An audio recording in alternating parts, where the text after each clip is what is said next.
오늘 하이델베르크 요리문답 36번째 질문입니다. 그리스도의 거룩한 잉태와 탄생은 당신에게 어떤 유익을 줍니까?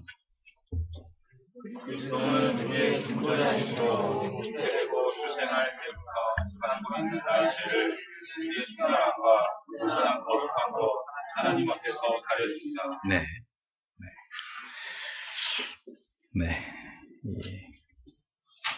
위 내용을 바탕으로 그리스도의 탄생이 우리에게 주는 유익이란 제목으로 교리 설교를 하도록 하겠습니다.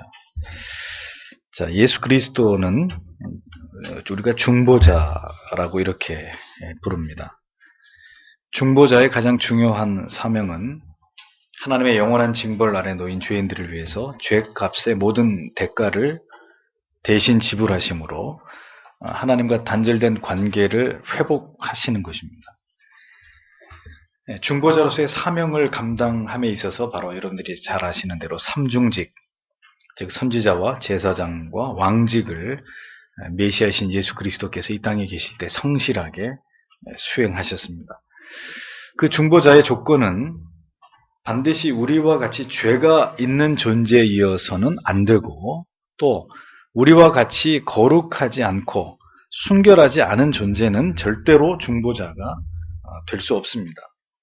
따라서 하나님이시며 완전하신 인간이신 예수 그리스도께서만이 이 모든 조건을 충족하심으로 친히 우리를 위해서 우리를 죄에서 구원하여 주실 영원한 중보자가 되시는 것이죠.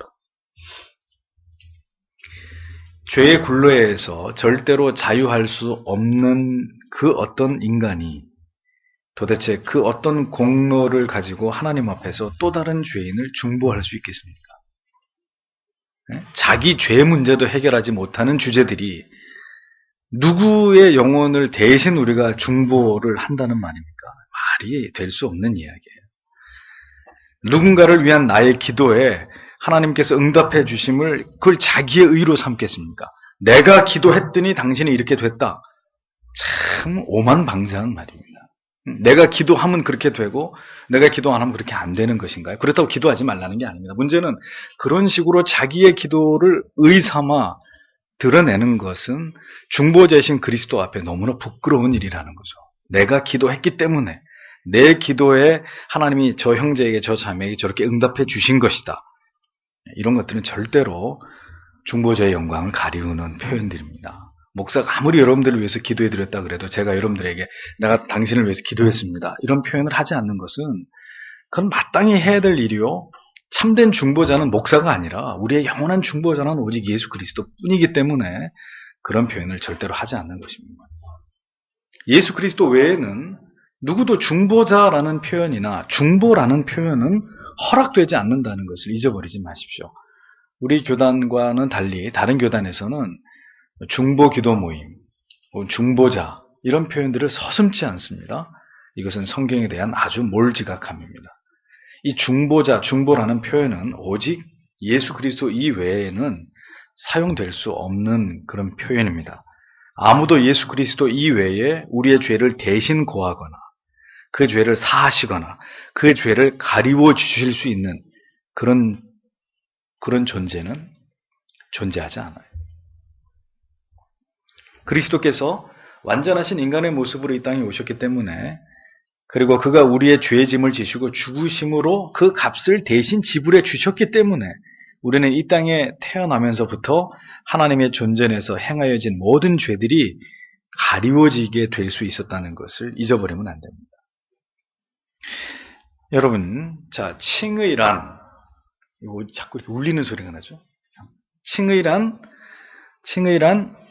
의롭다고 칭하여 준다는 의미입니까? 의롭게 되었다는 의미입니까? 한마디씩 다 하시는데 제 귀에는 하나도 안 들려요. 예, 의롭게 되었다는 의미죠? 아니에요?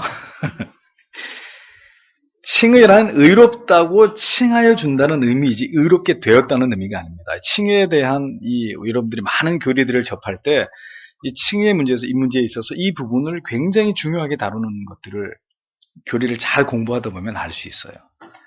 아마 이 문제를 여러분들에게 제가 질문을 드렸으니까 이렇게 대답하시지, 웬만한 뭐 그냥 이런 교리적 지식이 없는 분에게 얘기하면 우리를 우리가 의롭게 된 것입니다, 이렇게 답변하시는 분들이 적지 않습니다. 다윗은 그래서 시편 32편 1절에서 이렇게 말씀합니다. 허물의 사하심을 얻고 그 죄의 가리움을 받는 자는 복이 있도다. 죄의 가리움을 받는 자가 복이 있다. 죄가 사라진 자에게 복이 있다고 얘기하지 않고, 죄는 여기 있는데 이 죄가 이렇게 가리워졌단 말이에요. 이 죄가 어디로 도망간 게 없어진 게 아니라 이 죄가 이렇게 가리워진 자에게 복이 있다, 이렇게 말씀합니다. 인간의 죄는 영원히 사라지지 않고 존재합니다. 우리가 하나님을 배반하였다는 사실은 절대로 소멸되지 않습니다. 다만 하나님께서 어떻게 하시겠다고 했습니까? 기억도 하지 않겠다. 동해에서 서가 먼 것 같이 그 죄를 우리에게서 멀리 떨어뜨려 놓겠다고 말씀하셨지, 네 죄를 없애버리겠다, 네 죄를 소멸시키겠다, 이렇게 말씀하고 있지 않습니다. 하나님이 기억을 하지 않겠다고 말씀하셨지 죄가 사라져버린 건 아닙니다. 우리가 하나님께 범죄한 것은, 모든 죄악들은 다만 모두 그리스도의 구속의 은혜와 그 보혈의 공로 앞에서, 다시 말씀드립니다, 가리워진 거일 뿐이에요. 가리워진 거. 예수 그리스도의 보혈을 말미암아서 우리의 죄가 이렇게 덮여지고 가리워질 뿐이라고 분명하게 말씀하고 있는 것입니다. 이 라틴어로 누미노제라고 하는데, 거룩한 것이 더러운 것을 덮는다. 은혜의 또 다른 의미예요. 거룩한 것이 더러운 것을 이렇게 덮어버린다, 가리워버린다, 그 위를 이렇게 덮어 씌워버린다. 이런 것이 기독교가 얘기하는 은혜라는 거죠. 영원히 우리의 죄를 가리워주시는 분은 바로 영원한 죄인들의 구주가 되시는 예수 그리스도 뿐이다라는 겁니다. 자, 예를 들어보죠. 여러분들이 발가벗겨진 채로 저 길가에 서 있게 되었다고 가정을 해보죠. 기분 좋은 가정은 아닌데, 그런데 누군가 달려와, 내가 벌거벗고 저 밖에 서 있는 걸 보고 누군가가 달려와가지고, 달려오면서 막 자기가 입고 있던 옷을 벗어서 달려오자마자 나한테 그 옷을 입혀주면서 저의 이 수치를 가리워 줬다면, 이건 고마운 일인가요? 고맙지 않은 일인가요? 고마운 일입니다. 모든 것이 발가벗겨져가지고 내 모든 허물이 다 드러나게 되었는데, 누군가 그것을 모두 다 완벽하게 가리워줘가지고 그것이 절대로 하나도 드러나지 않게 되었다고 한번 생각해보죠. 아마 그 사람은 죽을 때까지 내가 잊을 수 없는, 나에게 있어서 귀한 은인이 될 것입니다. 그렇잖아요. 우리의 죄들, 감추어진 죄들이 이렇게 드러난다면 우리 중에 누구라도 수치와 부끄러움을 당하지 않을 사람은 우리 가운데 단 한 사람도 없습니다. 그러나 그 모든 허물과 죄악들을 끝까지 완벽하게 하나님 앞에서 덮어주고 가리워주심으로 그 수치가 드러나지 않도록 하나님께서 우리를 꾸짖으시거나 심판하지 않으시도록 그 모든 죄악과 허물들을 다 가리워주신 분이 바로 예수 그리스도이시다라는 겁니다.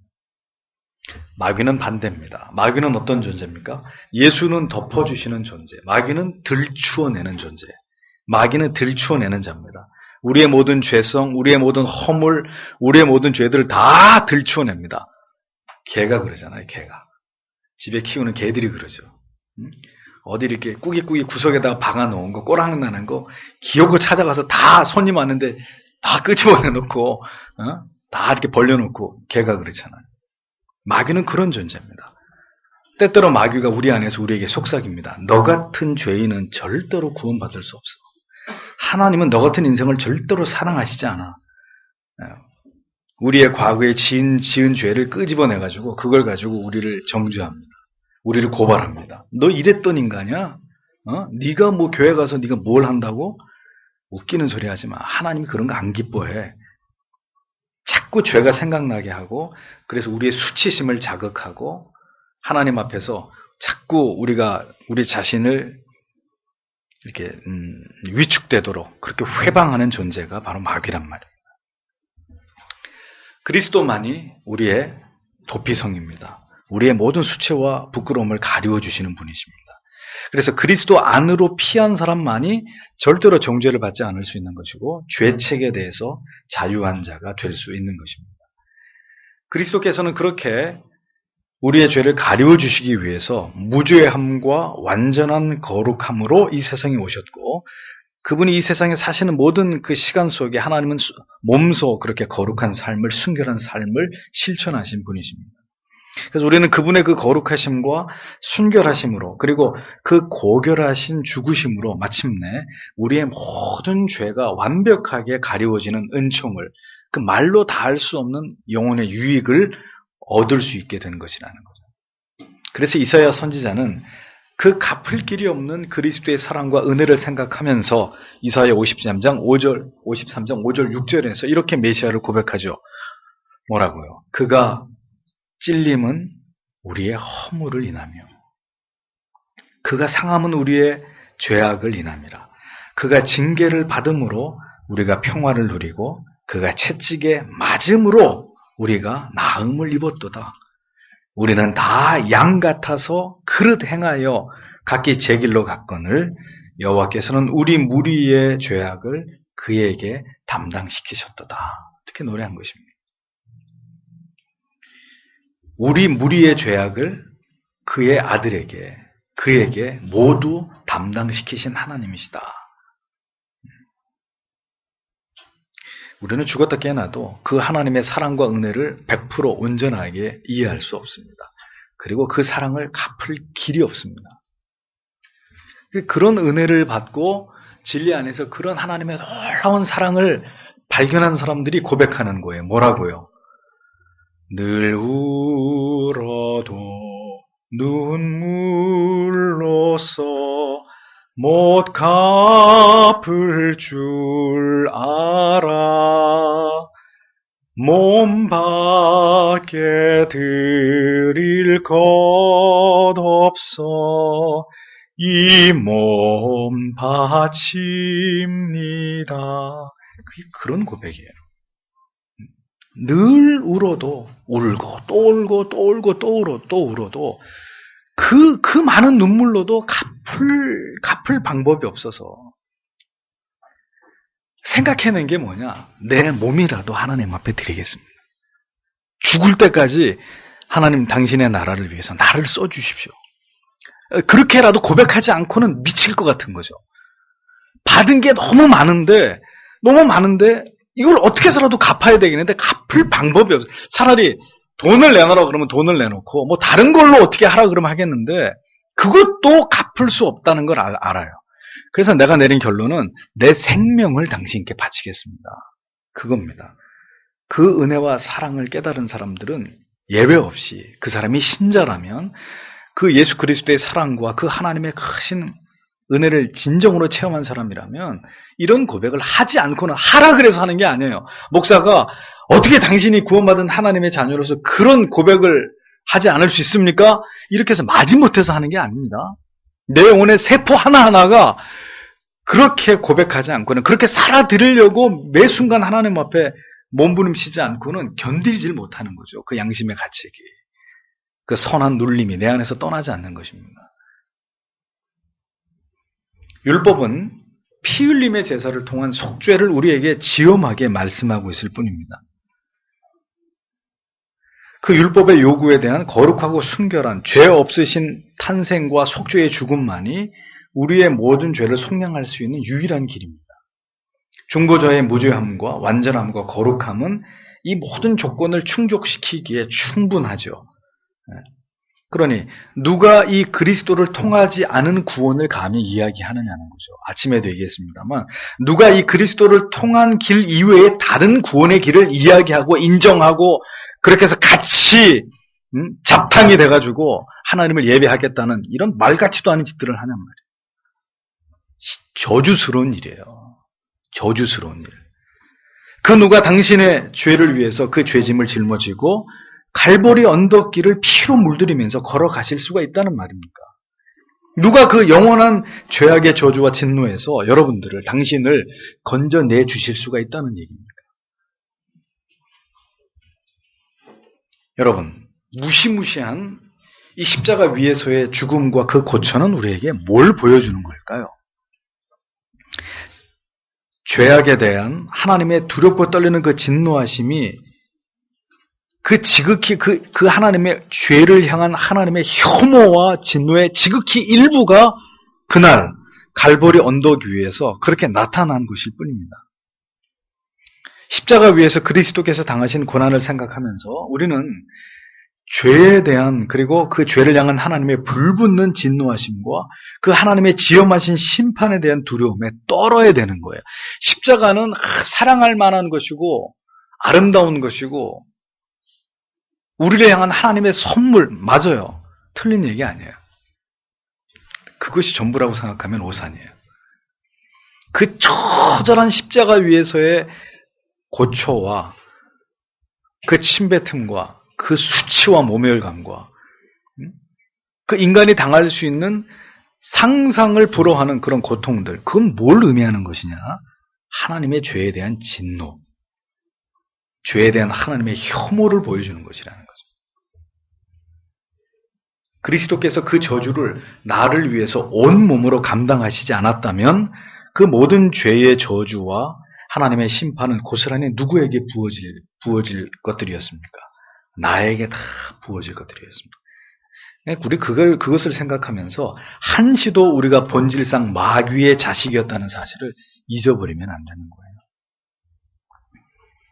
여러분 한번 그리스도께서 왜 그런 숨막히는 고통 속에서 죽음을 맞이하셔야 됐는지를 깊이 묵상해 보신 적이 있습니까?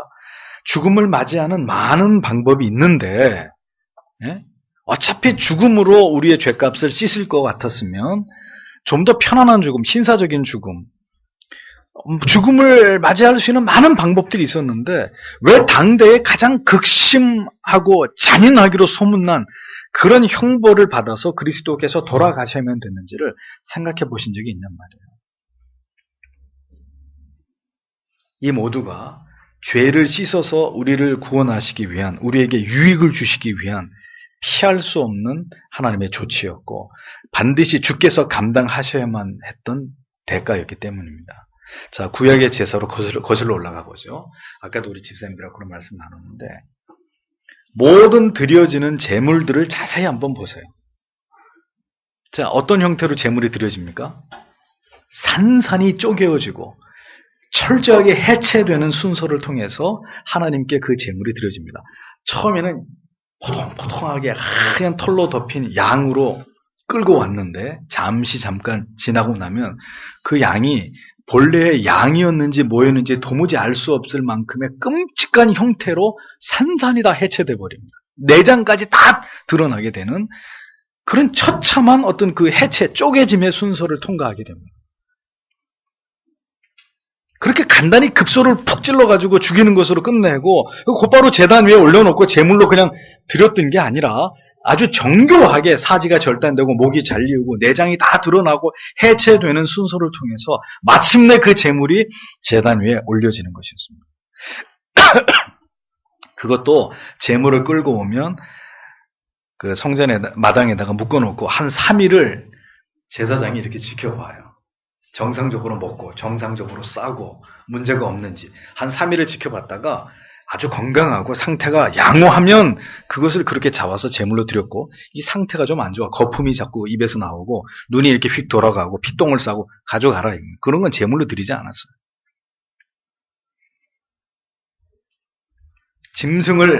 짐승을 둘로 쫙 쪼개놓고 강수와도 같이 흥건히 흘러넘치는 그 피와 쪼개어진 살 사이로 지나가면서 언약을 체결했던 이러한 관습은 우리에게 도대체 뭘 보여주려고 하는 것일까요? 왜 이 구약으로 올라가면 이 아주 피가 낭자한, 피가 튀고 피비린내가 진동하는 아주 막 끔찍한 이런 어떤 살육의 현장이 왜 우리 머릿속에 이렇게 그려질까요? 왜? 죄악에 대한 두려움. 배반에 대한 경고, 하나님께서 얼마나 죄를 미워하시고 그 죄에 대해서 진노하시는 분이심에 대한 강력한 가시적 교훈이 그 제사 제도 가운데 담겨 있는 거예요. 저는 피를 굉장히 무서워하거든요. 저 같은 사람은 아마 구약에서 절대로 제사장이나 레위인이나 못했을 거야. 그냥 딱 피를 보는 순간 그냥 이렇게 넘어가가지고 이렇게 들려 나가야 되는 그런 상황이었을 거예요.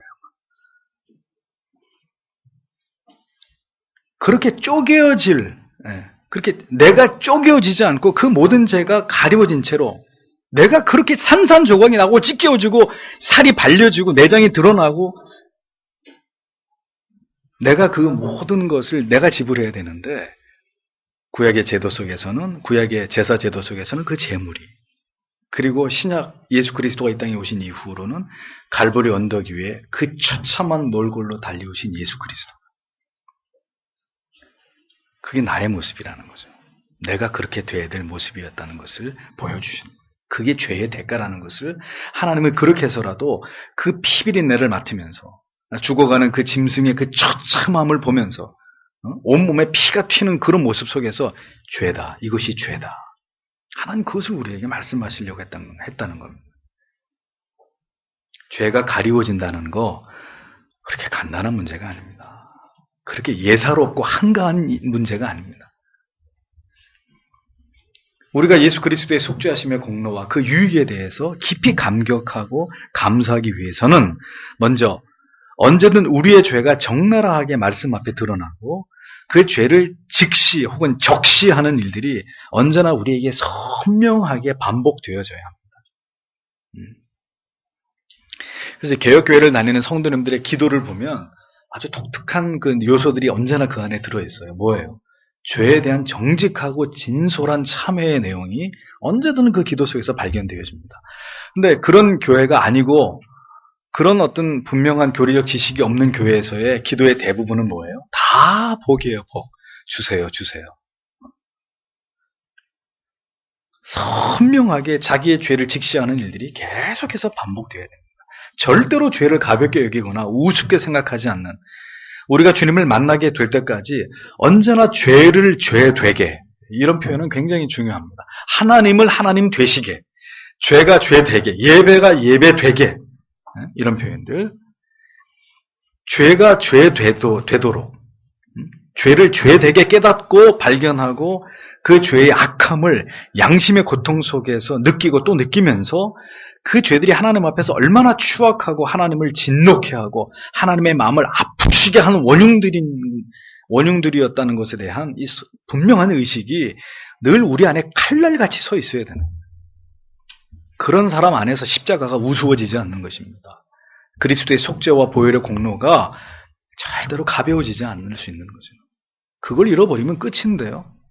그런 감각을, 그런 은혜를, 그런 가슴을 적시는 그 하나님이 주신 은혜에 대한 감격이 사라진 성도는 빈 껍데기란 말이에요. 빈 껍데기.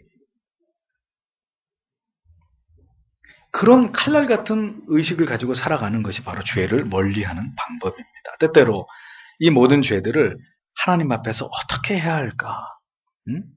아직 회심을 경험하지 않은 성도님들은 자다가도 일어나가지고 이 죄로 인한 하나님의 형벌의 공포 앞에서 식은땀을 흘리면서 깨는 그런 일들이 왕왕 있어야 됩니다.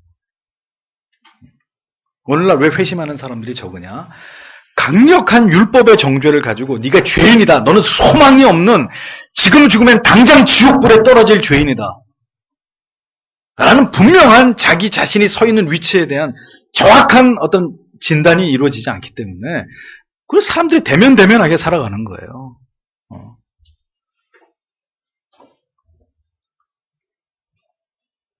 그분이 만약 나를 도와주시지 않는다면 그분이 만약에 나를 모른다고 하시면 내 영혼은 어찌 되는 것인가? 이런 것에 대해서 언제나 생각하고 또 생각하면서 언제나 나에게 닥칠 그 모든 일들에 대해서 자주 생각하는 것이 바로 경건에 이르는 첩경입니다.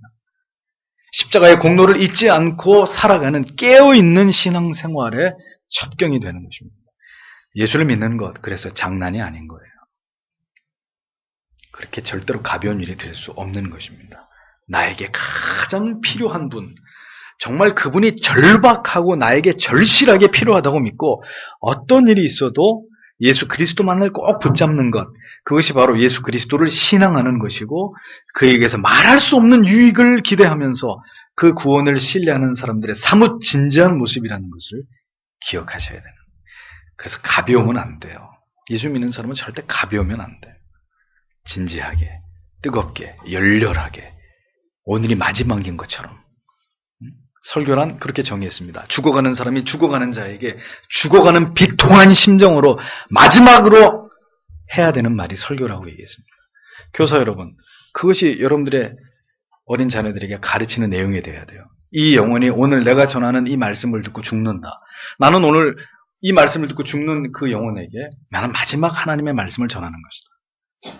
오늘 내가 누군가에게 복음을 전할 기회가 내 인생에 오늘 밤이 나에게 마지막으로 주어진 기회다. 그런 마음으로 도움을 받고자 하십니까? 진정으로 그리스도께서 당신을 도울 수 있을 것이라고 확신하고 계십니까? 그렇게 확신하는 것만큼 그리스도를 신뢰하고 의지하고 바라보고 간절할 수 있습니다.